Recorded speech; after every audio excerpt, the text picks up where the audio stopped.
Rountree and do battle here against Dominic Harvey. Winner will be 3-0. You'll get names up there in just a moment. Dom's on your left, and we've got Collin on your right.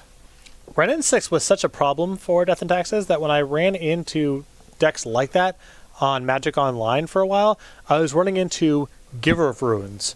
Not Mother of Ruins. Not Mother of Ruins, yeah. Because you could not play with one-toughness creatures. Mm-hmm. And it's easy to think of in the format like Legacy where people can die so quickly. Why would you ever play Mother of Ruins? And, well, if I get to untap with Mother of Ruins, it's pretty freaking busted. Yeah, your opponent can't attack or block or use removal spells. Mm-hmm. So, yeah, 1-mana, 1/1 that doesn't defend yourself. It's asking a lot in this format, but Mother of Ruins is good enough to get it to go. There's Leovold, Emissary of Tress, so not a bad start there for Harvey, thanks to the Gilded Goose providing black mana. Mother of Ruins is very much online.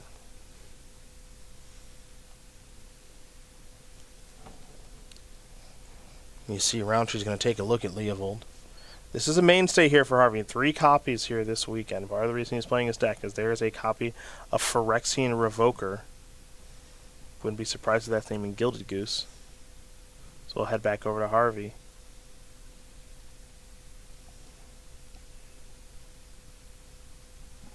Cannot make it out from here. What is written on that paper? Oh, I believe it is. Yeah, it's Gilded Goose. Yeah, duh. Brainstorm. Couple of cards being drawn here. Some will go back. Abrupt Decay among the cards that have been found. That'll take care of the Phyrexian. No, it won't. Never mind. Mother of Runes says, I don't think so. Yep. Dominic Harvey is going to be on no attacks, no blocks for as long as this game goes on. Leovold's text, for those of you unfamiliar, it's 3-mana 3/3. It cost a green, a black, and a blue, so the Sultai Wedge. Each opponent can't draw more than 1 card each turn, which is no problem here for Collin Rountree in his Death and Taxes deck. And when you or a permanent you control becomes the target of a spell or ability an opponent controls, you may draw a card. So there you go. There's your Sanctum Prelate. That's not going to resolve. Force will take care of that. So now Harvey's going to sacrifice that land, make a food with the Gilded Goose. So could not be naming Goose, the Revoker. This is correct. So I guess most likely thing is Oko. It named Oko. There you go. We get confirmation there from our table spotter. I think that's a good one to shut down. I'll say that.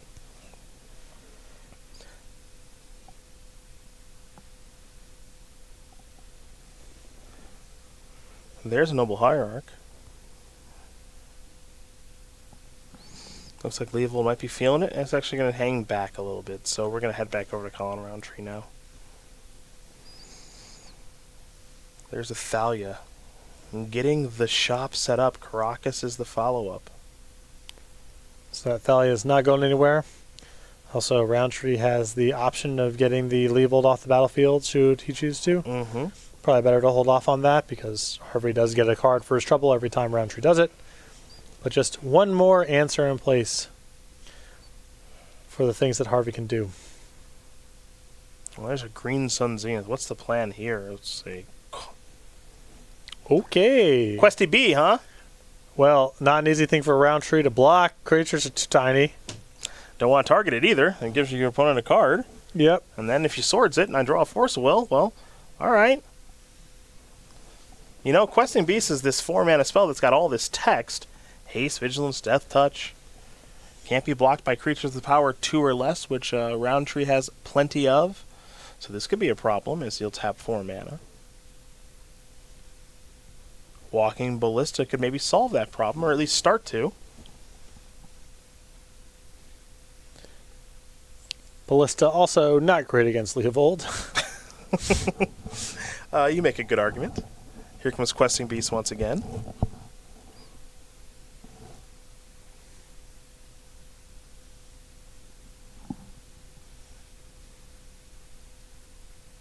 There's an expensive Arkham's Astrolabe.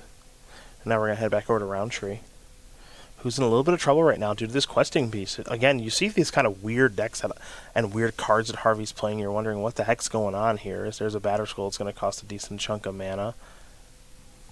And that's actually an answer for the Questing Beast. But you wonder what the heck is going on. And the answer is he's found some cards and decks that work for him. There's Icefang Coatl. Draw a card, of course, because of all the snow permanents that are on the battlefield.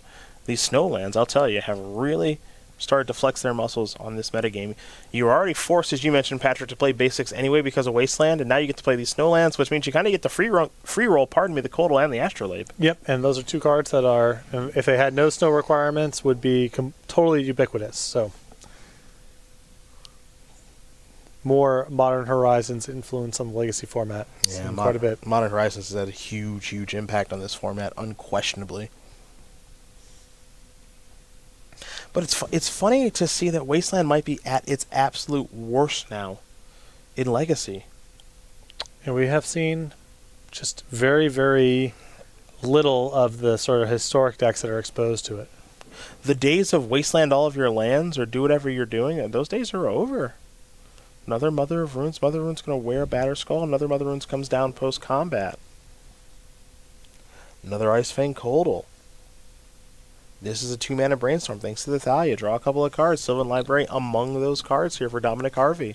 Yeah, the second Mother of Runes here, a really nice piece for Rountree because now he can be very aggressive in attacking and keeping Harvey off of any attempt to trade.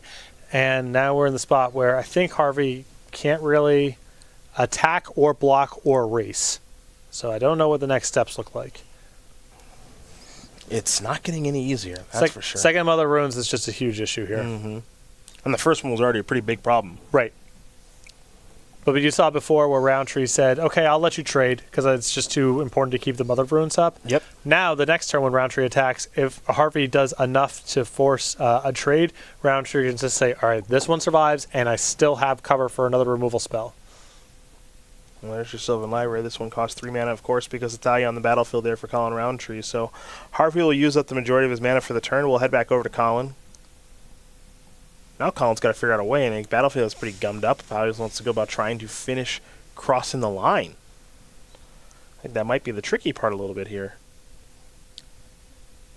This position's very dominating. The Mother of Runes with the Batterskull, and it's the biggest thing on the battlefield. With the second Mother of Runes now, Harvey can't even keep up appearances about trying to make any sort of trade. Mm-hmm.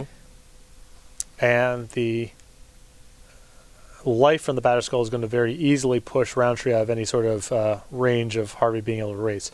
Could still go on for a while because the Gilded Goose making a food every turn can kind of keep neutral with the damage that he's taking from the Batterskull. But Harvey's ability to actually make any sort of inroads into the game at all, I think, is really compromised at this point.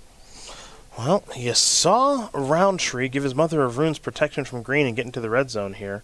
Walking Ballista, he wants to put a counter on this Rountree, and he absolutely will. So the Ballista's up to a 3-3. Vile's got one counter on it. We head back over to Collin now after he draws a card. The Season 1 Invitational champion has got it moving and grooving right now.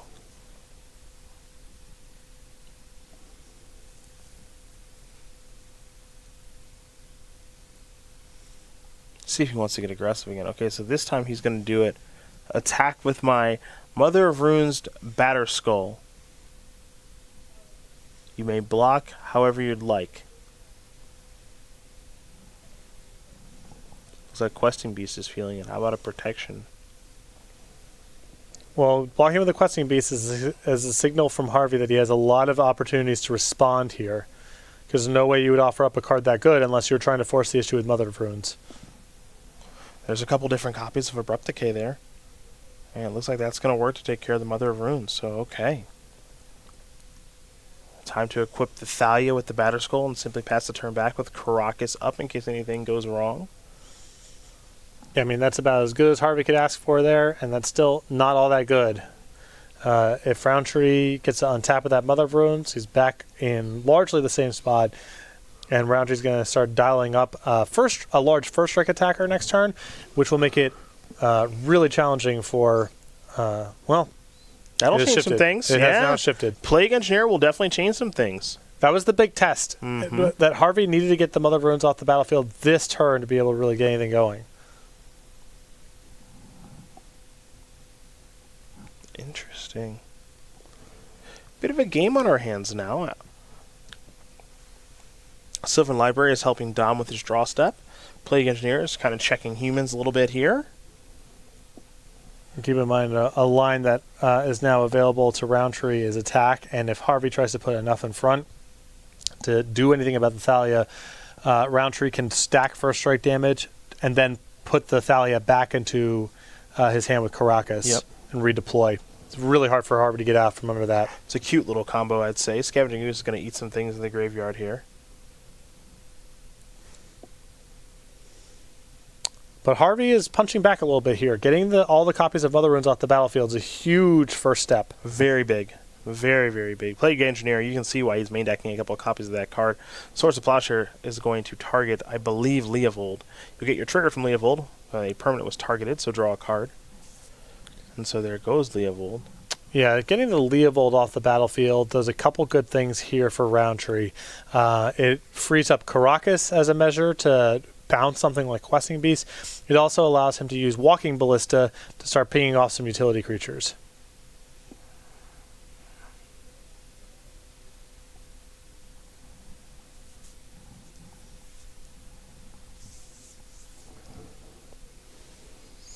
Very, very, very intricate game here between these two players. Even if it is time shifted and sped up a little bit, these two players have quite a few decisions to make. Looks like Scavenging Ooze is getting bigger and bigger. See, both players have some number of Wastelands. Wasteland's not doing all that much for either player right now. Interestingly enough, that Rowntree's mana here is actually a little bit more valuable than Harvey's. And Harvey may want to use a Wasteland because Harvey has nothing really to do with all this extra mana, whereas Rountree can dump into Walking Ballista. Yeah, I like the idea of cutting off Caracas a little bit. You did mention the ability to dump into Walking Ballista. That's very, very real. All right, the Vial's on 3. Kind of the sweet spot for Death and Taxes to have a Vial on 3. Can do some really cool things with Flicker Wisp and slide in a Mirror Crusader on the end step, so on and so forth. But for now, Thalia with a Batter Skull is attacking. That means that is a 6/5 first striker with lifelink. Plague Engineer making it a little bit smaller, so it should be at this stage a 5/4.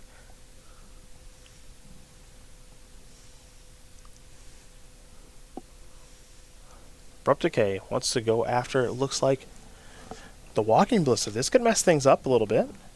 Yeah, the hope here, I think, for Harvey is that, you force an issue to force Rountree to shoot the Scavenging Ooze to be able to win in combat and then just not block. But Flicker Wisp makes that challenging. Well, Flicker Wisp makes a lot of things challenging, unfortunately. It's, again, another one of these cards that looks weird in Death and Taxes, but ends up being quite good. So now Flicker Wisp is going to come down, and it looks like one is going to go away until the next end step. So Flicker Wisp, plural, are making things a little bit weird at the moment.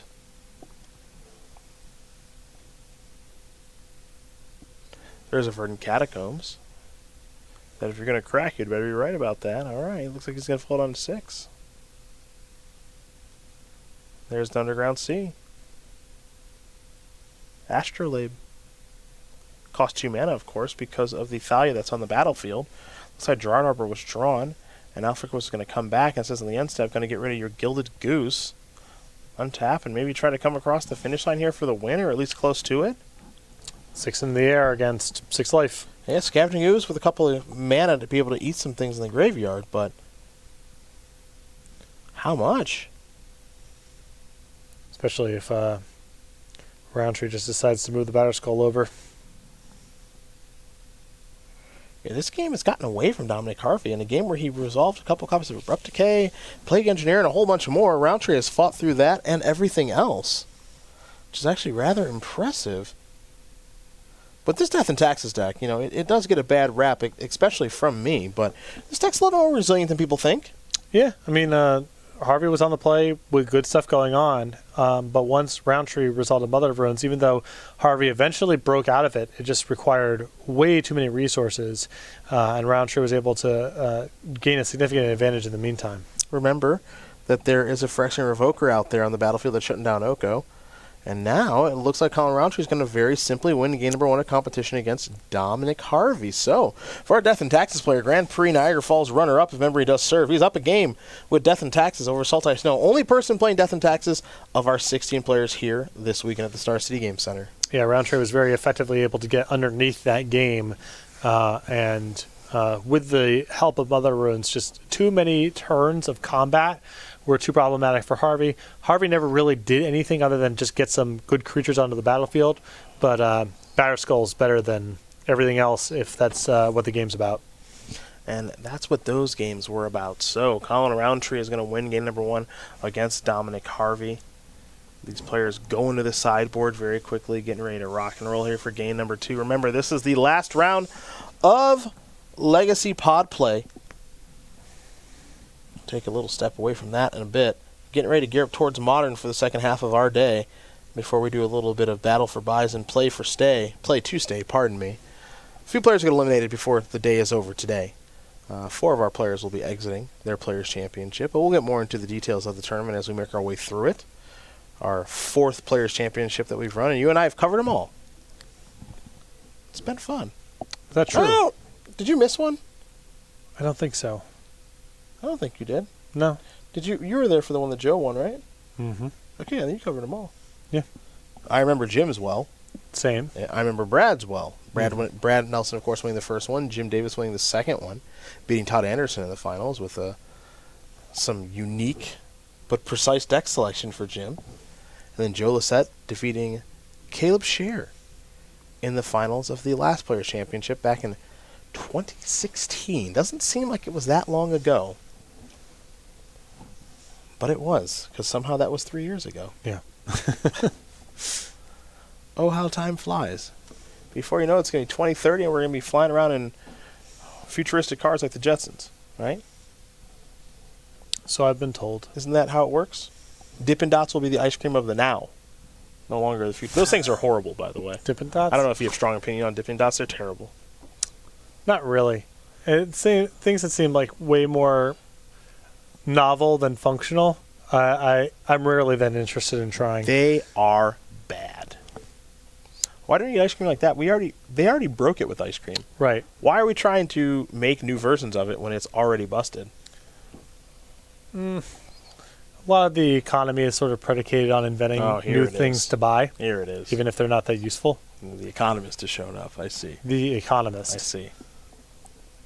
So, I was in Long Beach last weekend, and that's why I was still doing keto, which very stupid. So we went to an ice cream place where I could not get anything. And did you know that there's an ice cream flavor I've never had. Now, how do you feel about cookies and cream ice cream? Positive. Right? Most people are positive. Yeah. Imagine cinnamon cookies and cream. How do you think that would be? Really good. Right? Yeah. I didn't get to try it. I don't know. Oh, man. I know. Maria Barthaldi, she had it. She said it was the best ice cream she's ever had. Right. And I am very jealous. Green Sun Zenith off Gonna Find a Dryad Arbor.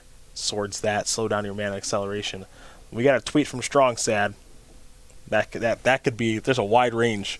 Yeah. When you get a notification that Strong Sad tweeted at you. Oh yeah, he lives close to Long Beach now. That's right. Here we go. Dippin' Dots are all about texture. It's fun when you're a kid. Okay, Todd. Okay. I don't agree with that, but that's okay. My kids have not had Dippin' Dots, and they don't seem worse for wear. Yeah, don't let them have Seem it. all right.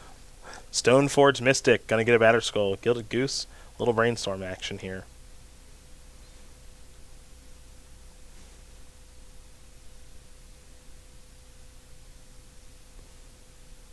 And there's an Abrupt Decay to take care of the Stoneforge Mystic. Can't let that live.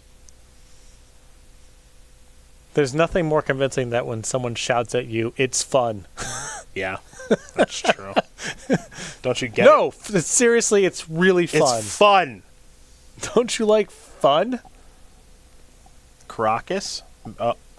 So, this is the ace in the hole. Bow, bow, bow, bow, bow, bow. This is the ace in the hole for the tournament. One in the main, one in the board, and it's hard for a lot of people to beat, including Dominic Harvey. Green and black, huh? That's kind of all of them. Yeah. That's all the cards he's got. Yeah, so you can't Abrupt Decay it, can't Oko it, can't a lot of stuff to it. Let's see what this is going to be. I'm going to Zenith, huh?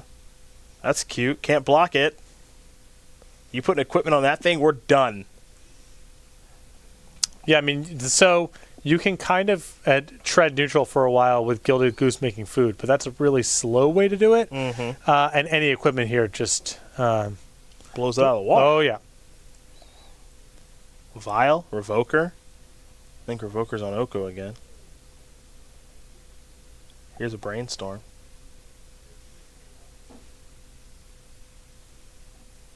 So we knew this was going to happen. Okay. Cool. A little technical difficulty. Oh, did we know about this? I was said in my ear. It's going to go away in a minute. Bang. Like it never happened. There you go. We come back. There's a plague engineer on the battlefield. Boom.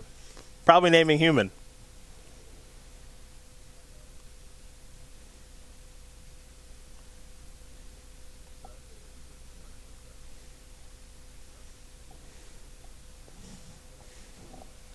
Umazawa's JT. Really good with Mirror and Crusader. Would you like me to explain why? Could you? That's why we paid All right. you. Already problematic for Harvey to deal with. Any piece of equipment makes the clock significantly faster. And a hits the opponent trigger is a combo with both unblockable and double strike, which Mirror and Crusader effectively has here. I guess we're gonna test out the combo. Let's see how this looks. Okay. Let's kick the tires on this one. Yep. There's 2 counters. There's 4 counters. Now there's Leovold, so you don't want to use that minus the counters everything, right? You don't want to do that. Don't need it, but you don't need to. Hey, instead you can pump up the jam. Yeah, next turn. Let's see what this is. Pivot, good choice. Okay, fine. Response, Stoneforge Mystic. Gonna go get a Sword of Fire and Ice. This is going really bad for Dom. Needle is almost certainly naming JT. Dom's got a lot of good cards for beating blue decks. True. He does not have the same quality of card when it comes to non-blue decks. I don't think many people are ready to play against this deck. No. Death and Taxes. And it's funny, too, right? Because if you're preparing for this tournament, you're preparing to play against 15 other people, and you know a lot of them, but the 2 people who are probably the most difficult to prepare for were our invitational winners, Chris Brown and Collin Rountree. And for Collin, well, he's got the success with Death and Taxes previously, and you're seeing a Flicker Wisp on that Needle, which means that the JT is available to kill Dominic Harvey, and that's exactly what happened.